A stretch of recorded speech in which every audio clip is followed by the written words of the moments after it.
ముఖ్యంగా మన భారతదేశంలో, మన సౌత్ ఇండియాలో, దక్షిణ భారతదేశంలో ఆహారం ఎక్కువగా రైస్ తీసుకుంటూ ఉంటారు. రైస్ తీసుకున్నప్పుడు వరి నుంచి ఈ ధాన్యం వస్తుంది కాబట్టి, ధాన్యాన్ని నడిచేటువంటి మిల్లులకి ఎంతగా డిమాండ్ ఉంటుందో మనకు తెలిసిందే. సో, ఆ మిల్లుల్లో ధాన్యాన్ని ఆడించిన తర్వాత ప్యాక్ చేసి మార్కెట్స్‌కి అనేది పంపిస్తారు. ఒకప్పుడు వడ్లని బియ్యంగా మార్చేందుకు పెద్ద పెద్ద రైస్ మిల్స్ అనేవి ఉండేవి. రైతులు పల్లెల్లో పండించినటువంటి వడ్లను తీసుకెళ్ళి అక్కడ బియ్యంగా మార్చి అమ్ముకునేవాళ్ళు. రైస్ మిల్ యొక్క ఖర్చు భరించలేని వాళ్ళు దళారీలుగా వడ్లు అమ్ముకునేవారు. అలా దళారీలకు అమ్ముకునే వాళ్ళకి గిట్టుబాటు ధర ఉండేది కాదు. పెద్ద పెద్ద రైస్ మిల్స్ నడపడం కూడా చాలా కష్టంతో, ఖర్చుతో కూడుకున్నటువంటి పని.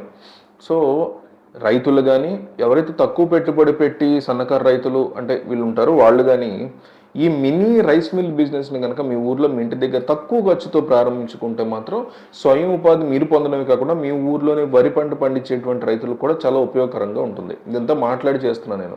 సో, ఈ మినీ రైస్ మిల్ బిజినెస్‌ని ఎట్లా చేయాలని చూద్దాం. ఈ మినీ రైస్ మిల్ మెషిన్ అనేది చాలా చిన్నదిగా ఇంట్లోనే పెట్టి రన్ చేసే విధంగా ఉంటుంది.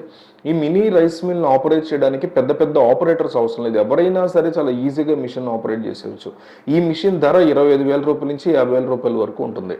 సో, మెషిన్ యొక్క కెపాసిటీని బట్టి ధరలో తేడా అనేది ఉంటుంది. ఒక 25,000 మెషిన్ తీసుకుంటే గంటకి 120 కేజీల వడ్లని బియ్యంగా అది మార్చగలుగుతుంది. చిన్నగా వ్యాపారం ప్రారంభించాలనుకున్న వారికి మిషన్ క్వాలిటీ చూసుకొని దాదాపు రూ. 50,000 ధరలో మిషన్ తీసుకుంటే బెటర్. 3 హెచ్‌పీ మోటార్‌తో మిషన్ పనిచేస్తుంది.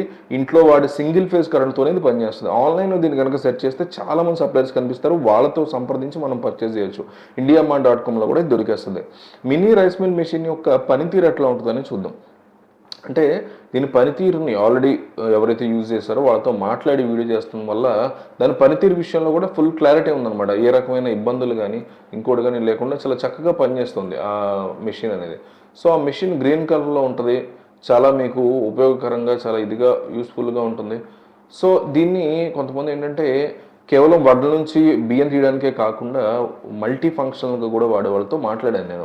చాలా రకాలుగా యూజ్ చేసుకోవచ్చు. అనేక రకాల మసాలా పొడులు తయారు చేస్తూ ఉంటారు. ఈ బిజినెస్ యొక్క మార్కెటింగ్ గురించి చూద్దాం. ఈ మినీ రైస్ మిల్‌కి మెయిన్ కస్టమర్స్ రైతులు. ధాన్యం పండించే రైతులకు మీరు మిల్ స్టార్ట్ చేసిన ఇన్ఫర్మేషన్ ఇస్తే వాళ్ళు మీ బిజినెస్ మౌస్ పబ్లిసిటీ ద్వారా సర్క్యులేట్ చేస్తారు.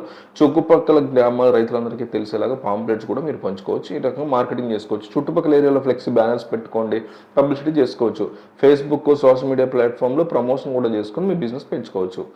Mini rice mill business already చేసి సక్సెస్ వాళ్ళతో మాట్లాడి వీడియో చేస్తున్నా, వీళ్ళంత ఎక్కువ మందికి వీడియో పంపించండి. మీకు కాకపోతే వాళ్ళకి హెల్ప్ అవుతుంది. సో, కింద ఉన్న కాపీ లింక్ యూజ్ చేసి మీరు వాట్సాప్ స్టేటస్ పెట్టుకోండి. ఎంతోమంది చూస్తారు, అందరికి హెల్ప్ అవుతుంది.